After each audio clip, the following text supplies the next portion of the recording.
The State of the Nation with Zororo Makamba.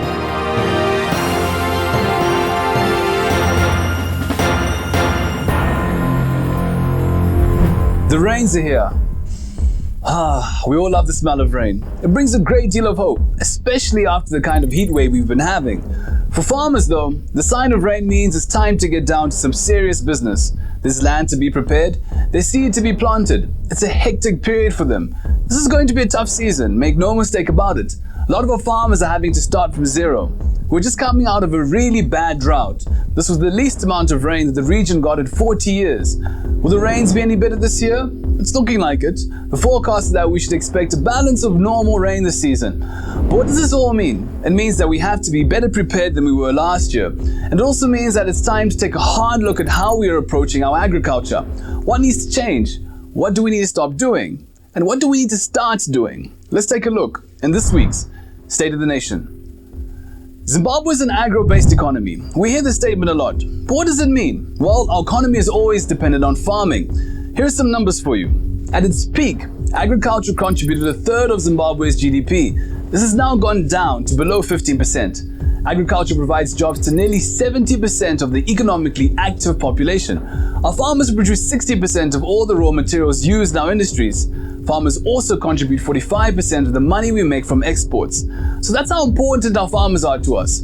When they fail, the economy fails. This year, a lot of our farmers are starting from scratch. Many of them had to write off their crops. They have very little to start with for the new season. Right now, a 10 kg bag of maize seed costs up to $400. A lot of rural farmers have lost cattle in the drought. They have no cattle to use for plowing. For tobacco farmers, they had a rough year. Yes, we got our biggest crop ever, 259 million kgs, but farmers still got less money for their work. And it's important to know too that the global tobacco market has fallen. Our farmers should start looking to other cash crops. We all agree that we need to take a serious look at how our farms are working. What can we change? There are three important areas we need to focus on. Number one, how do we finance our farmers? Two, what do we do about land tenure? And three, we need to invest more in our infrastructure. So here's what we think. Number one, our farmers need support. How should we fund them? Should we keep subsidizing our farmers? Well, let's not forget this. White farmers became successful after many years because they were getting support from their government.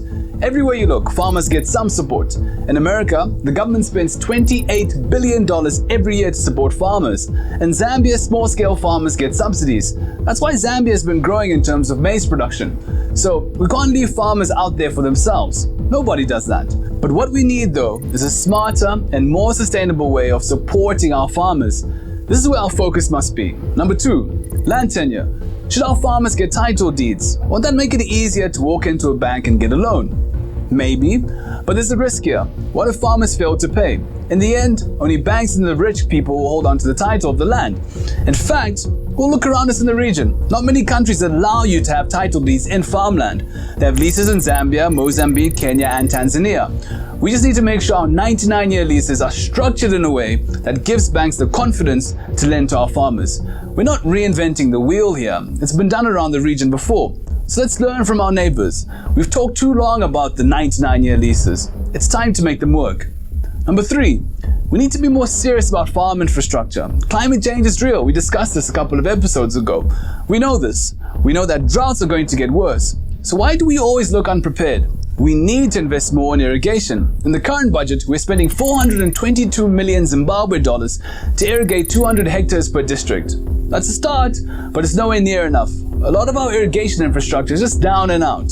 We have companies now making irrigation equipment here, so let's support them. The small water resources that our rural communities use for gardening and for their livestock needs a lot of work.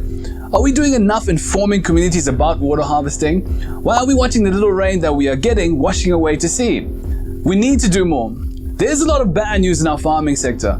We've had to import 750,000 tons of maize. That's the largest amount of maize we've needed to import since 2016 when we imported 1.4 million tons.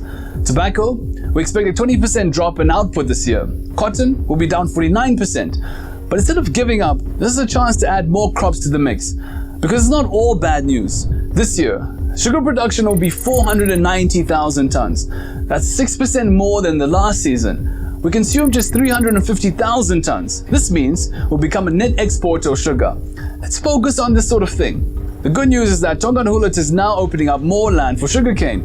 That's the sort of investment that we should be focusing on. These are the mega deals that make a difference on the ground. We have Nespresso, a company owned by Nestle. Now they're investing in our coffee farmers in Chimanimani. They're funding small-scale farmers and buying their coffee for the world market. This is the stuff that we'd like to see.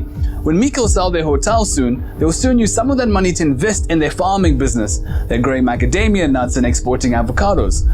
We can't get our farms working again if we don't attract investors into agriculture. It's a business. Our fertilizer industry is operating at just 30% capacity. We really shouldn't be importing fertilizer. Zimbabwe needs more investment in this area. I think it's time to resume the debate on GMO farming. The benefits are clear. They use natural resources more efficiently. This comes in handy during times of drought. They're modified to be more resistant to insects and plant-specific diseases, and they conserve natural habitats. So let's resume that debate. We're facing a tough farming season ahead. We can't fold our hands and cry. We can't even repeat the same old mistakes that got us here. Or we can roll up our sleeves and start doing what needs to be done. It's time to stop all the corruption. We need to stop any new land invasions. Instead, let's focus on making sure our farmers have what they need to get on the land and do what they do best. If we say our economy is built on agriculture, then we must show it in action, not just words. Farmers are tired of empty promises. They've been through a lot. They deserve better.